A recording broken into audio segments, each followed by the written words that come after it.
sent une forte affluence, oui, ou en tout cas un intérêt pour les Journées européennes du patrimoine.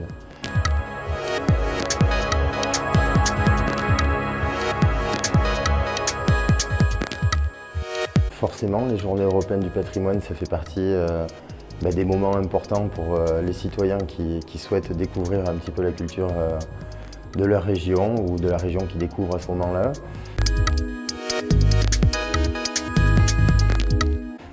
Par rapport aux autres week-ends habituels, oui, on a beaucoup plus de monde. On a fait 700 personnes dans le week-end. Habituellement, on en fait 200. Donc on a fait des visites guidées forcément pour animer un peu tout ça ce week-end, pour enjoliver tout cet endroit qui est déjà beau de lui-même.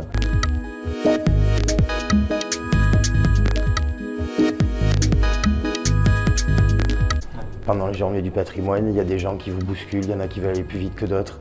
Il y a des personnes handicapées qui se font bousculer par des gens qui sont pressés de vite faire le musée pour aller faire vite autre chose, Ce qui est dommage, c'est que les gens, pendant les Journées européennes du patrimoine, ils sont à la course du patrimoine, donc du coup ils profitent même pas, ils voient même pas vraiment où ils sont. En revanche, quand on vient faire une visite payante ici, on ne le regrette jamais. Le lieu, il parle un peu de lui-même quand vous regardez derrière moi. En revanche, vous êtes dans une des dernières caves qui existent dans le quartier des Chartrons. Cet immeuble, si j'ai décidé de le réouvrir au public, c'est justement pour expliquer l'histoire de cette maison qui hébergeait un négociant irlandais qui s'est installé à Bordeaux en 1720. Et il y a eu beaucoup d'étrangers qui se sont installés dans ce quartier des Chartrons. Donc c'est l'histoire un peu de ce quartier qu'on raconte dans la première partie du musée. Et la seconde, comme c'est un immeuble où il y avait un négociant en vin irlandais, on explique ce qu'il faisait dans ses caves. C'est-à-dire il élevait du vin, il le façonnait au goût des clients à qui il allait le vendre. Et donc il y a toute une partie technique dans ce cave où on voit l'évolution du vin à travers les siècles pour arriver à la mise en bouteille, à l'apparition de la bouteille, du bouchon, de l'étiquette.